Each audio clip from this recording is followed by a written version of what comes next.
What's up, my unicorns? So y'all like the last video where I did the little steps, and that's just my little Starbucks. I'm just drinking that. Finna go get the wig from the front. My client, she already dropped out the wig, and that's why I have that rule, so I can go ahead and prep the wig for you. Everybody's wig does not take the same amount of time for prepping. Some people knots don't even bleach, so you gotta go through extra precautions, and that can't always be done in one setting. So I asked her, I always ask them, what part do you want, what style do you want? I said middle or side. She was like, I want to try both. I'm like, girl, how the fuck can I give you both? I'm thinking, like, you want me to find, like, a hairstyle where, we got two braids, then you can have, like, a side part and middle part, or it's like, what are you talking about? I see why stylists don't really be giving their clients much choice, because that threw me through a loop. But anyways, I just was like, I'm going to just do her a middle part since it's a closure anyway. So I did the little cutting technique where you fold it in half and just cut it down the middle. Don't cut too close to the hairline, because once you get the cutting on their head, it can leave like a U shape right at their parting, and you don't want that. So I'm just gonna go ahead, prep it, and mold it. She's gonna be here in like 15 minutes. As long as it was here before the appointment, so don't even do that. But I been like bleached it and plucked it and did all the other stuff. It's just when I asked her about the part, and it threw me through a loop, so I just left the wig alone. But I'm just going to like hot comb, and then I'm gonna put like some foam on it, and I'm gonna sit it up under the dryer with like a stocking cap. So I pulled out the hairs that I wanted for the baby hairs. I'm just trying a little different technique than what I usually do, and I like this technique. I think I'm only gonna do it for closures though. I might do it for frontals, but it was really easy for me to do it this way. I don't know, that's just my opinion.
Okay, so now I'm gonna open the door for them or whatever.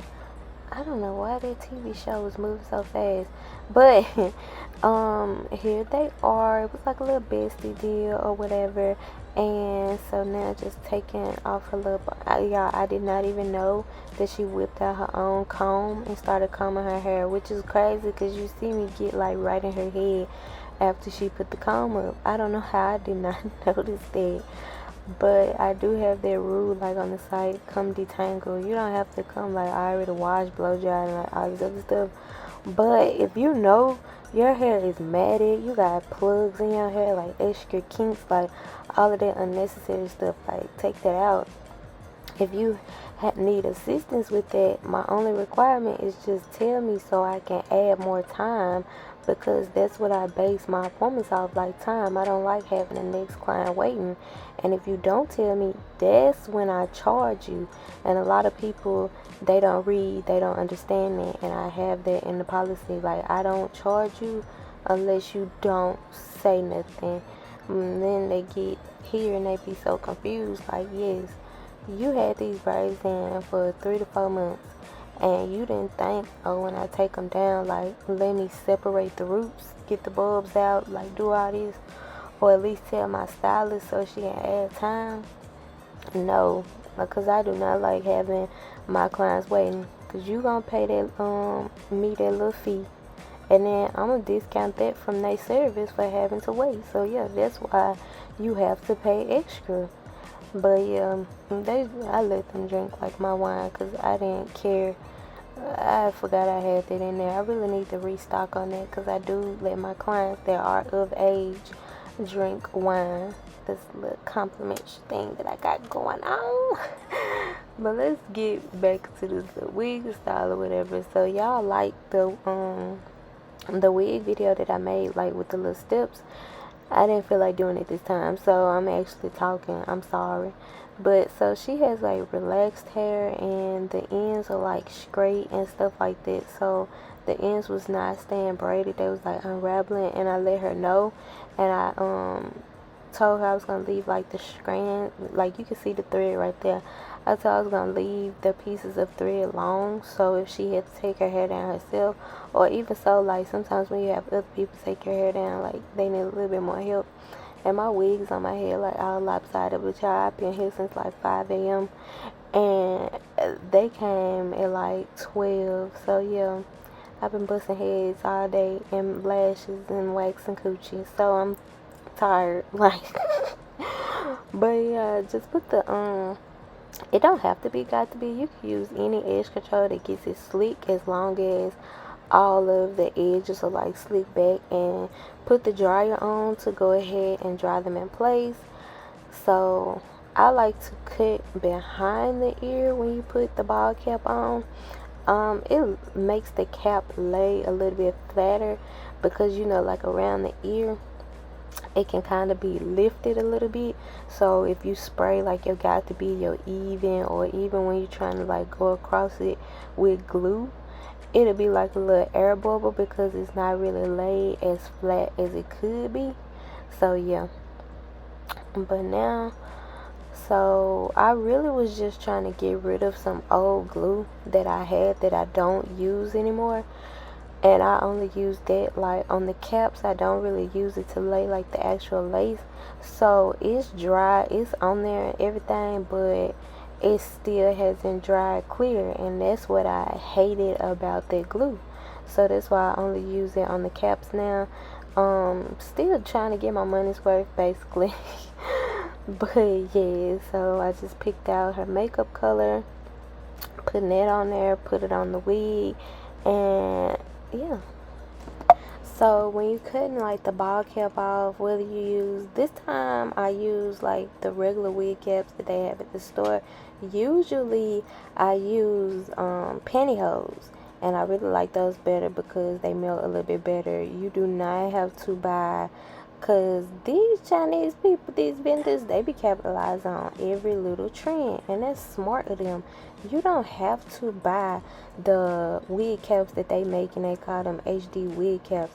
Go get you some sheer pantyhose from Walmart. You can get them like sheer for light skin, brown skin, and dark skin women, and pay like $5 for one pair and do like 12 to 15 clients. Come on now. Versus you paying like $30 or $20 for they packs that they have, and it's not gonna be that much. Because when you use a wig cap, you only use a portion of the wig cap and you throw the rest away. Like, you don't salvage the rest. I mean, if you do, that's smart of you, but if you salvaging the rest of a wig cap, you can only get like 2, maybe 3 people from one wig cap, versus getting to 10 to 15 people with a wig cap. Now that's closure wigs. If you're doing a frontal, probably like 8 to 10 people, probably more, because you really still don't need that much because they stretch so well. Just get a size large. Come on now, trying to save y'all some money and be smart. But yeah, y'all see it melted like perfectly before even finishing. So I'm just gonna wipe up her forehead with some glue. So she has like a nice size forehead or whatever. So I like to minimize people's forehead if they have big foreheads. I do ask them, because some people don't. Like, it's so weird like seeing some people with big foreheads and they don't want to minimize it. Like, but you know, to each his own. Love yourself. But she was like, yeah, that's cool, you know, pull it down a little bit, because she got enough to play with. But anyways, I'm using my little person tweezers from Sally's, and you're gonna see me switch it up, and I'm gonna use like a concealer pack to smooth it in, because I don't know, I wasn't feeling the little person, and then I liked how thin the concealer pack was. You want something that's like thin, that's really gonna like rub it in and stuff. So yeah, I did like 4 to 5 layers, because she said she sweated a lot. Then she had like a gala to go to, or a prom. I don't know what she said she had to go to, but it was some event like that night or whatever. So I made sure I did like 4 to 5 layers, waited till they all dry clear, and then I just placed it. And that's why I kind of think that I like this little technique. The only thing that I would say that I don't like is, of course, you gotta lift up the hair. Look at me touching the hot comb. It ain't never gonna stop. But of course you have to lift up the hairs that I have right there to cut the lace, of course. So yeah, that's the only thing. But I really do think that I like this technique a little bit better. And the only thing I wish I would do differently with her with this wig is cut the middle baby hair a little bit shorter, or only gave her 2 baby hairs. But it still came out cute. So usually while I have the band on, I'll try to like style their hair, and then I also clean up like in between and like fix the little parting. So that's basically what I'm gonna do. And afterwards, I'm just gonna cut the lace, do the baby hairs, and that's going to be it. Like a quick and simple install. Closure installs are really just so simple and so easy. It's the frontal ones that take a little bit more time and a little bit more work, because it's more lace, more blending that you gotta do, more styling that you gotta do, and you really have to size it to their hairline to make it actually work. You know, it's more tedious. It's not hard, it's just more tedious. Okay, so I didn't like how the middle baby hair was looking. I wanted it to like show short and then go long. Like, if that even makes sense. I didn't want it to look like all long hairs was just swooping and going into each other. But it wasn't going like how I planned. And yes, I'm using a comb. I do not know where my other, and I have like 6 baby hair brushes. Could not find neither one of them, y'all. So I just had to make do with like the fine part of my little comb or whatever. But it still came out cute or whatever. It's just that middle baby hair was not giving what I wanted it to give. But as long as she was happy, I'm cool with it. It's all about what the client wants. So yeah. Okay, so now I'm just going to spray with my Sebastian. And I was really like all over the place today, because usually I use spritz when I get done, but that's what I had. So I would put like the white parchment paper like over the baby hairs when I'm trying to like lay the lace again, and then I would put the milk band. I had to fix it afterwards, but y'all see it, and my camera died, so I really couldn't get any like real ending picture footage. But yeah, that's pretty much it, y'all.